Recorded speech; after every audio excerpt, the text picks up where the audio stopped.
Mutual funds நீங்கள் பார்த்தீங்கன்னா ஒரு any equity funds for that matter over longer term ஒரு 10 வருஷம் நீங்கள் கண்டினியூஸாக இன்வெஸ்ட் பண்ணீங்கன்னா 12% கிடைக்கிறதுக்குண்டான பாசிபிலிட்டி ஜாஸ்தி. அண்ட் அகெயின் இந்த கேரண்டீடுங்கிற டேர்ம் வந்து நமக்கு எங்கேயுமே யூஸ் பண்ண முடியாது. ஸோ பேசிக்கலி இந்த 10 லட்சங்கிற காஸ்ட் வந்து இன்றைக்கி இருக்கிற cost with inflation of 10% education inflation calculate பண்ணும்போது it is going to be 30 lakhs. 85 வயசு வரைக்கும் ஒரு மனிதன் உயிரோடு இருந்தால் அதுக்குண்டான expenses R day to day expenses maintain பண்ணுறதுக்கு they need to have a retirement corpus in place. So basically children's எஜுகேஷனுக்கு எவ்வளோ இம்பார்ட்டன்ஸ் கொடுக்குறாங்களோ அதே மாதிரி ஃபார் ரிட்டையர்மெண்ட் ஆல்சோ. கட்டுமானத்தின் வலிமை, கட்டிடங்களின் பாதுகாப்பு, ஸ்ரீ துர்கா டிஎம்டி கம்பிகள். நியூஸ் கேஃபே நேயர்களுக்கு வணக்கம். டாக்டர்ஸ் கம்யூனிட்டியில் இருக்க ஒருத்தங்க அவரோட கிட்ஸோட எஜுகேஷனை வந்து ஃபினான்ஷியலி எப்படி பிளான் பண்ணலாம் அப்படிங்கிறத கேட்டு தெரிஞ்சுக்கிறதுக்காக இன்றைக்கி நம்ம ஷோக்கு இன்வைட் பண்ணியிருக்கிறது ஒரு financial expert mister Venkatesh sir அவர்கள். சார் வணக்கம். சார் இப்போ டாக்டராக இருக்க ஒருத்தங்க எந்த அளவுக்கு வந்து ஃபினான்ஷியலாகவும் எஜுகேட்டடாக இருக்காங்க சார்? ஏன்னா இப்போ வந்து ஒரு டாக்டராக வராங்க அப்படின்னாலே எம்பிபிஎஸ் முடிக்க ஒரு 20 to 23 ஆயிடுது. அதுக்கப்புறம் அவங்க ஒரு பிஜி முடிச்சு அவங்க ஒரு டாக்டராக வந்து செட்டில் ஆகி போகிறதுக்கு ஒரு 29-30 கிட்ட ஆயிடுது. இந்த மீன் டைமில் அவங்க மெடிசனில் வந்து ரொம்ப கான்சன்ட்ரேட்டடாக இருக்க போகிறாங்க. அதே டைமில் ஃபினான்ஸ் அப்படின்றது ஒரு நியூ செக்டராக இருக்குது. ஃபினான்ஷியலாகவும் நீங்கள் டாக்டர்ஸ் வந்துட்டு எந்த அளவுக்கு எஜுகேட்டடாக இருக்காங்க? சரி, நீங்கள் பார்க்க போனீங்கன்னா வந்து நார்மலி டாக்டர்ஸ் நீங்கள் எஜுகேஷன் பற்றி பேசுனீங்க. Compare to other general public வந்து டாக்டர்ஸ் வந்து ரொம்பவே ஸ்டூடியஸாகவும் நிறைய படிக்கிறவங்களாங்களும் இருப்பாங்க. பட் அன்ஃபார்ச்சுனேட்லி பர்சனல் ஃபினான்ஸுங்கிற ஒரு ஆஸ்பெக்ட் வரும்போது doctors are not well educated. அதுக்குண்டான ரீசன் வந்து they are more incline towards அவங்களுடைய மெடிக்கல் ஸ்டடிங்கிற மாதிரி போயிடுறாங்க. They are very busy with their profession. அவங்க ஸ்டடீஸ் முடிக்கும்போதே ஒரு லேட் 20s 30s போது தான் அவங்க வந்து பேசிக் அவங்களுடைய எஜுகேஷன் இதே முடிக்கிறாங்க. So comparatively with other community வந்து when it comes to financial management, personal ஃபினான்ஸை பொறுத்த வரைக்கும் டாக்டர்ஸ் கம்யூனிட்டியோடைய நாலேஜ் லெவல் வந்து கம்பேரிட்டிவ்லி கம்மி தான். எதனாலன்னா அவங்களுக்கு வந்து அதை பற்றி தெரிஞ்சுக்கிறதுக்கு டைம் இல்லை அண்ட் வேறு நிறைய விஷயங்கள்ல அவங்க பிஸி ஆகிடுறாங்க. சார் இப்போ டாக்டராக இருக்க ஒருத்தங்க ஒரு ஃபினான்ஷியல் அனலிஸ்ட்டை வந்துட்டு கன்சல்ட் பண்ணுறதுக்கு எந்த ஒரு டைம் இன்டர்வலில் வந்துட்டு அவங்க ரிவ்யூ பண்ணி அவங்களோட ஃபினான்ஷியல் கோல்ஸ் எல்லாம் வந்துட்டு மானிட்டர் பண்ணிக்கிறது சரியானதாக இருக்கும்? சரி, நார்மலி ஒரு டாக்டர் வந்து ஒரு இன்வெஸ்ட்மெண்ட் அட்வைசரை வந்து ஹையர் பண்ணுறாங்க, அவங்க கூட ஒர்க் பண்ணுறாங்கன்னா நார்மலி ஒன்ஸ் அந்த ஒரு என்டையர் ஜேர்னியை வந்து பிளான் பண்ணிட்டாங்க, கோல் செட் பண்ணிட்டாங்க, எப்படி கோல்ஸ் டிஃபைன் பண்ணி அந்த கோல்ஸ் வந்து எப்படி அச்சீவ் பண்ணுங்கிறது எல்லாமே பிளான் பண்ணிட்டாங்கன்னா இந்த review part of financial plan வந்து எப்போவுமே பண்ணிகிட்டு இருக்கணுங்கிற அவசியம் கிடையாது. வருஷத்துக்கு ஒரு தடவை இல்லைன்னா ஒன்ஸ் இன் 6 months அந்த மாதிரி வந்து நீங்கள் உங்களுடைய ஃபினான்ஷியல் பிளானை வந்து ரிவ்யூ பண்ணால் போகிறோம். எப்போ ரிவ்யூ பண்ணோம் இல்லைன்னா if there is going to be any specific ஒரு ஈவெண்ட் இருக்குது, ஃபார் எக்ஸாம்பிள் அந்த டாக்டர் வந்து is moving from one particular hospital to another hospital, அவங்களோட இன்கத்தில் வந்து சப்ஸ்டான்ஷியலான ஒரு டிஃப்ரென்ஸ் இருக்குது, சர்ப்ளஸ் வந்து மந்த்லி அவங்களுக்கு அதிகமாக இருக்குது. இந்த மாதிரி சிச்சுவேஷன்ஸ் வரும்போது வந்து ஃபினான்ஷியல் அட்வைசரை கூப்பிட்டு நீங்கள் திருப்பி ரிவ்யூ பண்ணி அந்த எக்ஸ்ட்ரா சர்ப்ளஸ் இன்கத்தை வந்து எப்படி சேனலைஸ் பண்ணலாங்கிறது வந்து நீங்கள் பிளான் பண்ணிக்கலாம். பட் ஒன்ஸ் ஒரு ஃபினான்ஷியல் பிளான் நீங்கள் ஸ்ட்ரக்சர் பண்ணிட்டீங்கன்னா it is for a longer term. Review வந்து ideally once in a year பண்ணாலே போதுமானது. சார் இப்போ டாக்டர்ஸ் வந்துட்டு அவங்களோட கிட்ஸோட எஜுகேஷனை பொறுத்த வரைக்கும் ஷார்ட் டேர்மாக வந்துட்டு எப்படி சார் பிளான் பண்ணிக்கணும், லாங் டேர்மாக வந்துட்டு எப்படி சார் பிளான் பண்ணிக்கணும்? இப்போ லாங் டேர்ம் அப்படின்னு பார்க்குறப்போ இன்னைக்கு அப்ராட் போய் ஒரு கோர்ஸ் எடுத்து படிக்கிறதுலாம் கொஞ்சம் காமனான விஷயமாவே மாறிடுச்சு. ஸோ இந்த ரெண்டு விஷயத்தையும் கன்சர்னில் வச்சு எப்படி சார் பேலன்ஸ் பண்ணி அவங்க பிளான் பண்ணிக்க முடியும்? இதில் வந்து டாக்டர்ஸ் வந்து if you look at a doctor's family, நிறைய பேர் வந்து அகெயின் அவங்க கிட்ஸை வந்து they try to get into the same profession. And அதிலே வந்து ரெண்டு ஒப்பீனியன் இருக்குது. சிலவங்களுக்கு வந்து they don't want to be in the same medical ப்ரொஃபஷனுங்கிற மாதிரி நினைக்கிறவங்களும் இருக்காங்க. ஸோ டெக்னிக்கலி ஸ்பீக்கிங் இன்னொரு விஷயம் இதில் வந்து ரொம்ப கவனிக்க வேண்டியது டாக்டர்ஸ் கிட்ஸோட எஜுகேஷன்ஸ்க்கு வேண்டி நிறைய அமௌண்ட் வந்து they are setting aside, compromising on their personal retirement planning. அது வந்து தவிர்க்க வேண்டிய ஒரு விஷயம். அண்ட் கிட்ஸோடைய எஜுகேஷன் பிளானிங்க்கு you should start saving on basic investment avenues வந்து உங்களுக்கு எஸ்ஐபி மாதிரியோ, if it's a girl child government post office Sukanya Smriti scheme மாதிரியோ இந்த மாதிரி ஸ்கீம்ஸ் வந்து you should look forward for education. And அது வந்து ஃபஸ்ட்டு உங்களுக்கு வந்து ஒரு புரிதல் இருக்கணும், what is going to be the cost of education and how you need to achieve that. So உங்களுக்கு வந்து ஒரு பேசிக் கால்குலேஷன், ஒரு எஜுகேஷன் கோல் பிளானிங் கேல்குலேஷன் நமக்கு வந்து லைவாக பண்ணி பார்க்கலாம். So that you will be in a position, இல்லை பார்க்குறவங்களுக்கு வந்து they will be able to understand what is the calculation is. Education இன்ஃப்ளேஷனுங்கிறது வந்து நார்மலி கவர்மெண்ட் ரிலீஸ் பண்ணுற இன்ஃப்ளேஷன் நம்பரை விட எப்போவுமே அதிகமாக இருக்கும். நார்மல் இன்ஃப்ளேஷன் 5% இருக்குன்னா வந்து உங்களுக்கு education inflation will be anything around 10%. So நீங்கள் கால்குலேட் பண்ணுறது எப்படி நம்ம வந்து ஒரு பேசிக் எஜுகேஷன் கோல் பிளானிங் பண்ணலாங்கிறது லைவாக we can do the calculation. பார்க்குறவங்களுக்கு வந்து they will have a clear understanding. Sir இப்போ கால்குலேஷன் சொல்கிறீங்களாங்க சார், இப்போ அது வந்துட்டு எந்த பேசிஸில் சார்? இப்போ வந்துட்டு ஒருத்தவங்களோட நீட்ஸ் வந்துட்டு வேறு வேறையாக இருக்க போகுது. ஸோ நம்ம வந்துட்டு ஒரு காமனாக வந்துட்டு இவங்களுக்கு இப்படி அந்த மாதிரி ஸ்பெசிஃபிக்காக சொல்ல முடியுமாங்க சார்? இல்லை ஒரு காமன் பிளாட்ஃபார்மில் எல்லாத்துக்கும் செட் ஆகிற மாதிரி ஒரு பிளான் சொல்ல முடியும்? காமனாக வந்து எதுவுமே கிடையாதுங்க, பிகாஸ் ஒவ்வொருத்தருடைய requirement might be different. But one thing which is காமன்கிறது வந்து எல்லாருமே வந்து இப்போ குழந்தைங்க இருந்ததுன்னா அவங்களுக்கு வந்து எஜுகேஷன் பிளானிங் பண்ணுங்கிறது வந்து தட் இஸ் காமன். ஏன்னா அவங்களுக்கு வந்து அட் தி ஏஜ் ஆஃப் 16-17 கண்டிப்பாக நீங்கள் பிளான் பண்ணாலும் பண்ணலைன்னாலும் அவங்க வந்து they need to go to college. Okay, 16-17 வயசு வந்துருச்சுன்னா that is what is the next step is. So better to plan for, அது ஒன்று தான் காமன். எப்படி பிளான் பண்ணோம் இல்லை எந்த மாதிரி கோல்ஸ் வந்து எந்த மாதிரி வேல்யூ நீங்கள் கொடுக்குறீங்கிறது வந்து it is completely depend upon person to person.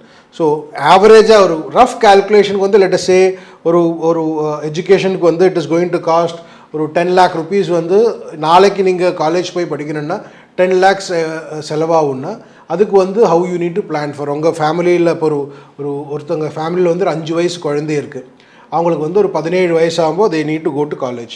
இப்போது as if இன்கேஸ் இப்போ நாளைக்கு காலேஜ் போய் அவங்க படிக்கணும்னா 10 லட்ச ரூபா செலவாகுதுன்னா அதுக்கு எந்த மாதிரி அவங்க பிளான் பண்ணலாம்ங்கிறது வந்து we can do the calculation and make you understand. So current age of குழந்தை வந்து நம்ம 5 வயசுன்னு we are considering it. Okay, and 17 வயசில் தான் டிப்பிக்கலி அவங்க வந்து ஸ்கூல் முடித்து +2 முடிச்சுட்டு they will be getting into college. So college education ஒரு ரஃப் அப்ராக்சிமேட்டாக ஒரு 10 lakhsங்கிற ஒரு கேல்குலேஷன், நம்ம calculation பர்பஸுக்கு required amount is 10 lakhs. அதாவது நீங்கள் நாளைக்கு காலேஜ் போய் படிக்கணும்னா what is the cost, current cost of education expenses 10 lakhsங்கிற மாதிரி நம்ம எடுத்துக்கிறோம். அண்ட் எக்ஸ்பெக்டட் இன்ஃப்ளேஷன் ரேட் அதுக்கு முன்னாடி சொன்ன மாதிரி நார்மல் இன்ஃப்ளேஷனை விட education inflation is always on the higher side. So 10%ங்கிற மாதிரி எடுத்துக்கிறோம்.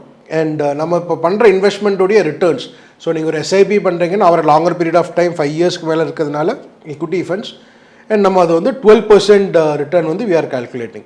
ஸோ இந்த மாதிரி நீங்கள் கால்குலேட் பண்ணும்போது கரண்ட் எக்ஸ்பென்சஸ் ஆஃப் 10 lakhsங்கிறது வந்து இன் ஃபியூச்சர், அதாவது அந்த குழந்தைக்கு 17 வயசு ஆகும்போது ஒன்ஸ் +2 முடிக்கிற அந்த ஒரு ஏஜில் 10 லட்சங்கிற வேல்யூ வந்து it will become 31,30,000, approximately 30 lakhs வந்து உங்களுக்கு இன்ஃப்ளேஷனால் இன்க்ரீஸ் ஆகும். இது வந்து நீங்கள் பார்க்கும்போது you might have a doubt. நீங்கள் பேரண்ட்ஸாக இருக்கிறவங்க நீங்கள் உங்களுடைய காலேஜ் டேஸில் நீங்கள் எவ்வளோ ஃபீ பே பண்ணீங்க, இப்போது வந்து நம்ம 10 lakhsஆக கால்குலேட் பண்ணுறோமே கரெக்டாக இல்லையான்னு மேட்ச் பண்ணி பார்த்தா you will be able to understand. So basically இந்த 10 லட்சங்கிற காஸ்ட் வந்து இன்றைக்கி இருக்கிற cost with inflation of 10% education inflation calculate பண்ணும்போது it is going to be 30 lakhs, approximately 30 lakhs. 30 lakhs உங்களுக்கு தேவைப்படும். 30 lakhsை நீங்கள் அக்குமுலேட் பண்ணுறதுக்கு ஸ்டார்டிங் ஃப்ரம் நவ் நீங்கள் ஒரு 9,700, let's take it as 10,000 rupees. 10,000 rupees மாதம் SIP on any investment option which gives you a return of 12%. ஒரு 12% ஆவரேஜாக உங்களுக்கு return கொடுத்துச்சுன்னா you will be in a position to achieve that particular goal. நீங்கள் வந்து 10,000 ரூபா மாதம் எஸ்ஐபி பண்ணிங்கன்னா ஒரு 12% ரிட்டர்ன் உங்களுக்கு வந்துச்சுன்னா இந்த பர்டிகுலர் எஜுகேஷன் கோலை யூ கேன் அச்சீவ். இல்லைன்னா இப்போது you have got an asset, நீங்கள் ஒரு ஃபிக்ஸட் டெபாசிட்டை நான் இப்போயே போட்டு வச்சுருக்கேன், என்கிட்ட பணம் இருக்குது, ஃபிக்ஸட் டெபாசிட்டை நான் போட்டு வச்சுடுறேன், இல்லை ஏதாவது ஒரு இன்வெஸ்ட்மெண்ட்டில் போட்டு வைக்கிறேன், எனக்கு 12% ரிட்டர்ன் கிடைக்கிற மாதிரினா லம்சமாக நீங்கள் மியூச்சுவல் ஃபண்டில் இன்வெஸ்ட் பண்ணாலும் பண்ணலாம். அப்படி பண்ணுறதால தான் நீங்கள் ஒரு 8 லட்ச ரூபா லம்சமாக பண்ணிங்கன்னா if it provides you 12% return உங்களுக்கு இந்த பர்டிகுலர் எஜுகேஷன் கோலை அச்சீவ் பண்ண முடியும். ஸோ இந்த மாதிரி கால்குலேட் பண்ணி you need to plan for the education goal and start investing. So இந்த 10 lakhsங்கிறது ஒரு அப்ராக்சிமேட் வேல்யூ, அந்த வேல்யூ நம்ம சேஞ்ச் பண்ணிக்கலாம், accordingly the numbers will also change. Sir இப்போ 12% வந்துட்டு ரிட்டர்ன் கொடுக்குற மாதிரி ஒரு இன்வெஸ்ட்மெண்ட் வந்துட்டு பண்ணுங்க அப்படின்னு சொல்கிறீங்க. இப்போ நான் வந்து 12% ரிட்டர்ன் கொடுக்குற மாதிரியான ஒரு இன்வெஸ்ட்மெண்ட் வந்துட்டு கேரண்டியாக பண்ணணும் அப்படின்னா அது இதெல்லாம் சஜஸ்ட் பண்ணுவீங்க? நீங்கள் இந்த கேட்ட இந்த கேரண்டிங்கிறது வந்து ரொம்ப டிஃபிகல்ட்டான கொஸ்டின் டு ஆன்சர். ஓகே, 12%ங்கிறது வந்து எதுலேயுமே வந்து கேரண்டீட் ரிட்டர்னுங்கிறது கிடையாதுங்க. But over longer term, okay, mutual funds நீங்கள் பார்த்தீங்கன்னா ஒரு any equity funds for that matter over a longer term ஒரு 10 வருஷம் நீங்கள் கண்டினியூஸாக இன்வெஸ்ட் பண்ணிங்கன்னா 12% கிடைக்கிறதுக்குண்டான பாசிபிலிட்டி ஜாஸ்தி. அண்ட் அகெயின் இந்த கேரண்டீடுங்கிற டேர்ம் வந்து நமக்கு எங்கேயுமே யூஸ் பண்ண முடியாது. To get a 2-digit return கிடைக்கணும்னா கூட, அதாவது ஒரு 10% ரிட்டர்ன் கிடைக்கணும்னா கூட you have to take some calculated risk எடுத்து தான் ஆகணும். So it is subject to risk. இந்த 12% உங்களுக்கு கிடைக்கிறதுக்கு one of the easiest option வந்து நீங்கள் வந்து you can go through equity mutual funds. Over a longer period of time, you can expect 12% returns. Adum, again, it is not guaranteed. Sir இப்போ investment அப்படின்னு பார்க்குறப்போ நீங்கள் 12% சொன்னீங்க சார். அதையும் தாண்டி நீங்கள் வந்து நிறைய இன்வெஸ்ட்மெண்ட் பிளான்ஸ்லாம் இருக்குது, மியூச்சுவல் ஃபண்டாக இருக்கட்டும், எஸ்ஐபியாக இருக்கட்டும். ஆனால் ஒரு டாக்டருக்கு வந்துட்டு இது கொஞ்சம் ஸ்டாண்டர்டைஸ்டாக ஒரு கரெக்டான ஒரு இன்வெஸ்ட்மெண்ட்டாக இருக்கும் அப்படின்னு உங்களோட சஜஷன்ஸ்லாம் என்ன சார்? இந்த ரிக்வயர்மெண்ட் வந்து நார்மலி அவங்களுக்கு ஜாஸ்தியாக இருக்கிறதுனால the amount of investment differ ஆகுமே தவிர இந்த இன்வெஸ்ட்மெண்ட் வெஹிக்கிள் வந்து மோர் ஆர் லெஸ் ஒரு காமன் மேனுக்கும் இவங்களுக்கும் பெரிய டிஃப்ரென்ஸ் இருக்காது. ஒன்லி திங் இஸ் நிறைய ரிட்டர்ன்ஸ் எனக்கு கிடைக்கணுங்கிறதுனால மட்டும் நீங்கள் வந்து ரொம்ப ஒரு புரியாத டைப் ஆஃப் ப்ராடக்ட்ஸ் இருக்குது, ரொம்ப காம்ப்ளிகேட்டடான ப்ராடக்ட்ஸ், ஒரு எஃப்என்டோலையோ இல்லைன்னா ஒரு ஆல்டர்னேட் இன்வெஸ்ட்மெண்ட் ஆப்ஷன்ஸ் வந்து it comes with huge return along with ரொம்ப ரிஸ்கான இன்வெஸ்ட்மெண்ட் ஆப்ஷன்ஸ் இருக்கும். அதெல்லாம் தவிர்க்கிறது it is better. So common man என்ன இன்வெஸ்ட்மெண்ட் வெஹிக்கிள் யூஸ் பண்ணுறாங்களோ நார்மல் எஸ்ஐபிஸ், ஒரு large cap fund, mid cap fund, small cap fund, அந்த மாதிரி கரெக்டாக ஒரு புரிதலோடு இந்த மாதிரி ஃபண்ட்ஸில் இன்வெஸ்ட் பண்ணாலே அதே போதுமானது. சார் இப்போ ஒரு டாக்டர் கம்யூனிட்டியில் இருக்க ஒருத்தங்க அவங்களுக்கு வந்துட்டு மல்டிபிள் சில்ட்ரன்ஸ் இருக்காங்கன்னு வச்சுக்கலாம். அந்த மல்டிபிள் சில்ட்ரன்ஸுக்கு டிஃப்ரெண்ட் கரியர் அஸ்பிரேஷன்ஸ்லாம் இருக்கும். ஸோ அதெல்லாம் வந்து கன்சர்னில் வச்சுட்டு எப்படிங்க சார் அவங்க வந்துட்டு ஒரு ஃபினான்ஷியல் பிளான் வந்து பண்ண முடியும்?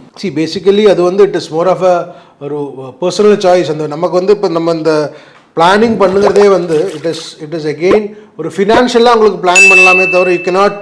இப்போ நம்ம ஒரு குழந்தைக்கு 5 வயசு இருக்கிற குழந்தை நாளைக்கு வந்து கண்டிப்பாக டாக்டர் ஆவான்னு நமக்கு இப்போது அதுக்கு இப்போ டாக்டர் ஆனால் அதுக்கு ஃபினான்ஷியலாக வந்து நமக்கு எவ்வளோ சப்போர்ட் பண்ணலாங்கிறதுக்கு வந்து we can create a corpus for that. நாளைக்கு டாக்டர் இல்லை, if is going to be an artist, இல்லைன்னா if is going to be a dancer, அந்த மாதிரி என்ன டிசைட் பண்ணாலும் one thing what you can assure is that you have sufficient surplus in place. நீங்கள் வந்து ஃபினான்ஸுக்கு வந்து அந்த உங்கள் குழந்தைகள் வந்து தே டோன்ட் ஹேவ் டு வரி அபவுட்டுங்கிற மாதிரி தான் பிளான் பண்ணலாமே தவிர. And again it's a road map.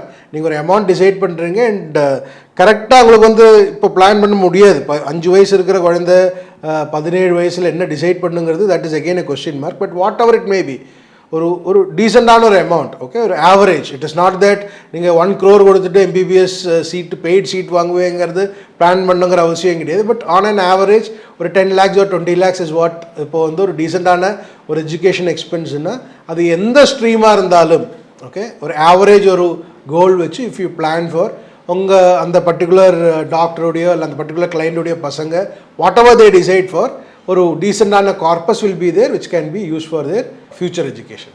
Sir இப்போ டாக்டர் வந்துட்டு அவங்களோட கரியரில் கொஞ்சம் ஃபினான்ஷியலி வந்து ஸ்டேபிள் ஆகிறாங்க, அவங்க வந்து கரியருக்குள்ள என்டர் ஆகிட்டாங்க. சப்போஸ் ஒரு ஹாஸ்பிட்டலோ இல்லை கிளினிக்கை வந்து வச்சுட்டு ஒரு டாக்டராக செட்டில் ஆகிட்டாங்க அப்படிங்கிறப்போ அவங்களோட வெல்த்தையும் வந்துட்டு அவங்க கான்சன்ட்ரேட் பண்ண வேண்டியதாக இருக்குது. வெல்த் பில்ட் பண்ணுறதா இருக்கட்டும், இல்லை ரிட்டைர்மெண்ட்டையும் வந்துட்டு கொஞ்சம் கான்சன்ட்ரேட் பண்ணி இன்வெஸ்ட் பண்ண வேண்டியதாக இருக்குது. ரிட்டைர்மெண்ட் பிளான்ஸ்க்கு அப்புறம் நம்ம என்ன பண்ண போகிறோம் அப்படின்ட்டு இந்த மெயின் டைமில் அவங்களுக்கு வந்து எஜுகேஷனுக்கும் கொஞ்சம் வந்துட்டு ஸ்பெண்ட் பண்ண வேண்டியதாக இருக்குது. ஸோ இந்த 3 விஷயத்தையுமே வந்துட்டு பேலன்ஸ் பண்ணி அவங்க எப்படிங்க சார் வந்துட்டு பிளான் கிரியேட் பண்ண முடியும்? இது வந்து பேசிக்கலி எல்லாருக்குமே வந்து இருக்கக்கூடிய ஒரு major challenge. That is children's எஜுகேஷனுக்கு வந்து ப்ரையாரிட்டி கொடுக்கணுமா இல்லை ரிட்டையர்மெண்ட் இன்வெஸ்ட்மெண்ட்டுக்கு வந்து ப்ரையாரிட்டி கொடுக்கணும். பட் அன்ஃபார்ச்சுனேட்லி நம்மளுடைய ஒரு செட்டப், சோஷியல் செட்டப் வச்சு நீங்கள் பார்க்கும்போது சில்ட்ரன்ஸுடைய எஜுகேஷனுக்கு வந்து நம்ம வி ஆர் கிவிங் ரொம்ப இம்பார்ட்டன்ஸ் கொடுக்குறாங்க. அண்ட் அதுக்கு ஸ்பெண்ட் பண்ணுற அமௌண்ட்டுக்கு தான் first priority. That is actually wrong. அதுக்கு வந்து we need to give priority for children's education. But at the same time அவங்களுடைய ரிட்டையர்மெண்ட்டுக்கும் வந்து they need to focus for. ஏன்னா வந்து அவர் பீரியட் ஆஃப் டைம் சில்ட்ரன்ஸுக்கு வந்து நீங்கள் கிராஜுவேஷன் வரைக்கும் நீங்கள் சப்போர்ட் பண்ணலாம். அண்ட் போஸ்ட் கிராஜுவேட் சில பேரண்ட்ஸ் வந்து they have to plan for their children's post graduation வரைக்கும் சப்போர்ட் பண்ணுங்கிறாங்க. இந்த போஸ்ட் கிராஜுவேஷன் முடிச்சதுக்கப்புறம் அவங்களுக்கு தனியாக ஒரு அசெட் க்ரியேட் பண்ணி வைக்கிறதுக்கு அவங்க கஷ்டப்படுறாங்க.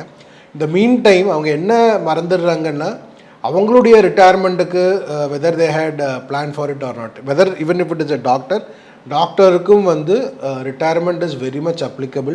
ஒரு 60 வயசுக்கு மேலே வந்து they may not be physically fit to practise. And technological advancement வந்து புதிய அட்வான்ஸ்மெண்ட் வந்து அவங்களால கற்றுக்க முடியாது. இதெல்லாம் வந்து அவங்களுக்கு ஒரு செட்பேக் இருக்குது. தே கேன் ப்ராக்டிஸ் 60 வயசுக்கு அப்புறம் ஆஸ் அ ஒரு பேஷனாக வந்து they can go meet patients and work with தம்.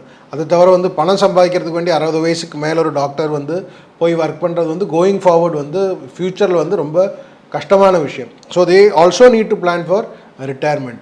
எங்கிட்ட கேட்டிங்கன்னா the first priority has to be for their அந்த வெல்த் கிரியேஷன் வந்து இந்த ரிட்டையர்மெண்ட்டோடைய சேர்ந்து வந்துடுது. ஸோ ரிட்டையர்மெண்ட்டுக்கு வந்து they need to give equal priority along with the education goals. Education up to school or graduation வரைக்கும் they should support. And post that அந்த பசங்களே வந்து they have to be self sufficient for post graduation studies. And in case இப்போ அவங்களுக்கு வந்து அதுக்கு support பண்ண முடிஞ்சதுன்னா it is well and good. அப்படி இல்லைன்னா they don't have to worry about that. போஸ்ட் கிராஜுவேஷனுக்கும் நம்ம தான் சப்போர்ட் பண்ணி ஆகணுங்கிற மாதிரி இல்லாமல் they should start planning for their retirement. ஏன்னா இன்றைக்கி வந்து லைஃப் எக்ஸ்பெக்டன்சி ரொம்ப அதிகமாகிடுச்சு பிகாஸ் ஆஃப் மெடிக்கல் அட்வான்ஸ்மெண்ட். வந்து ஒரு மனுஷன் ஹெல்த்தியாக இருக்கானாங்கிறது வேறு விஷயம். ஒரு 85 வயசு வரை வாழறதுங்கிறது வந்து இட் ஹஸ் பிகம் ரொம்ப காமன் ஆகிடுச்சு. ஒரு 85 வயசு வரைக்கும் ஒரு ஆள் இருக்கிறது. 85 வயசு வரைக்கும் ஒரு மனிதன் உயிரோடு இருந்தால் அதுக்குண்டான expenses R day to day expenses maintain பண்ணுறதுக்கு they need to have a retirement corpus in place.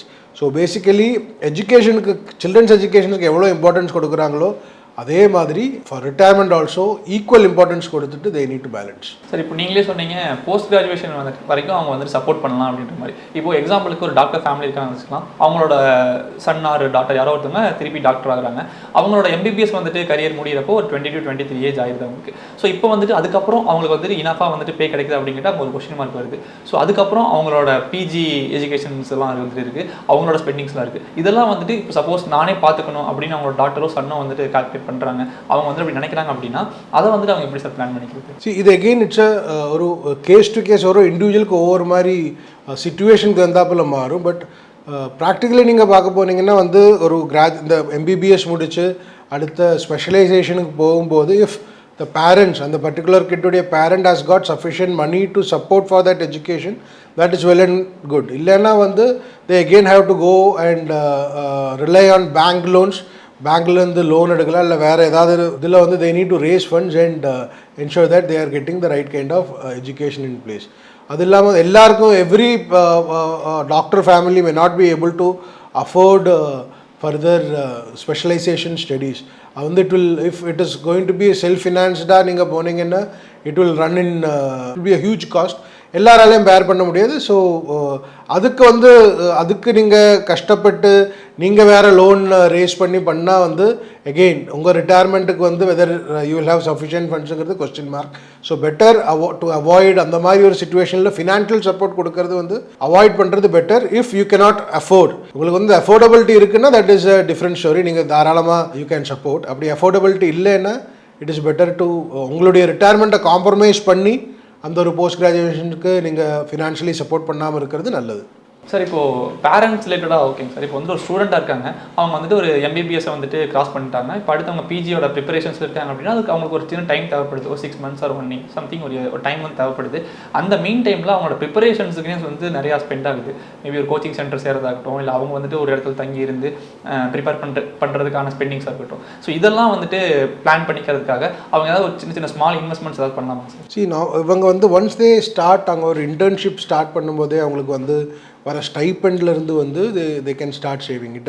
இப்போ நீங்கள் வந்து நார்மல் ஒரு மிஸ்கன்செப்ஷன் என்ன, நீங்கள் இந்த மார்க்கெட்டில் இன்வெஸ்ட் பண்ணணுன்னா உங்களுக்கு வந்து யூ ஹேவ் டு, இப்போ நிறைய பணம் இருந்தால் தான் பண்ண முடியுங்கிறது வந்து ஒரு மிஸ்கன்செப்ஷன். நீங்கள் ஒரு 500 ரூபாலேருந்து கூட நீங்கள் ஒரு எஸ்ஐபி ஸ்டார்ட் பண்ணலாம். ஸோ வாட் எவர் உங்களுக்கு வந்து அந்த இன்டர்ன்ஷிப்பில் என்ன ஸ்டைப்பண்ட் கிடைக்குதோ அப்போலேருந்து நீங்கள் வந்து மார்க்கெட்டில் பார்ட்டிசிபேட் பண்ணி உங்கள் அந்த பர்டிகுலர் ஸ்டைப்பண்டுடைய ஒரு போர்ஷன் உங்களுக்கு வந்து உங்கள் செலவு போக வேறு என்ன அதில் வந்து உங்களுக்கு இன்வெஸ்ட் பண்ண முடியுமோ நீங்கள் ஒரு எஸ்ஐபி மோடில் வந்து நீங்கள் இன்வெஸ்ட் பண்ண ஆரம்பிச்சிங்கன்னா உங்களுக்கு இந்த மாதிரி உங்களுடைய அந்த இன்பிட்வீன் எக்ஸ்பென்சஸ், உங்களுடைய வேறு ஏதாவது கோச்சிங் ஃபீஸு அந்த மாதிரி உள்ள எக்ஸ்பென்சஸ்க்கெல்லாம் வந்து டெஃபினெட்லி வந்து அது உங்களுக்கு அது ஹெல்ப் ஆகும். இல்லைன்னா உங்களுக்கு லாங் டேர்மாக இல்லை அது வந்து ரொம்ப ஷார்ட் டேர்மாக பண்ணணுன்னா பேசிக் ரெக்கரிங் டெபாசிட் நீங்கள் வந்து பண்ணிட்டு வந்தாலே ஒரு 12 மாதத்துக்கு வந்து நீங்கள் அந்த ஒரு சேவிங் ஹேபிட் வந்து உங்களுக்கு வந்து அதனால ஃபார்ம் ஆகும். ஈவன் நார்மல் ரெக்கரிங் டெபாசிட் நீங்கள் ஒரு 12 மாதத்துக்கு நீங்கள் பண்ணிட்டீங்கன்னா அதை யூஸ் பண்ணி கூட உங்களுக்கு வந்து ஷார்ட் டேர்ம் ரிக்குவயர்மெண்ட்டுக்கு அதை யூஸ் பண்ணிக்கலாம்.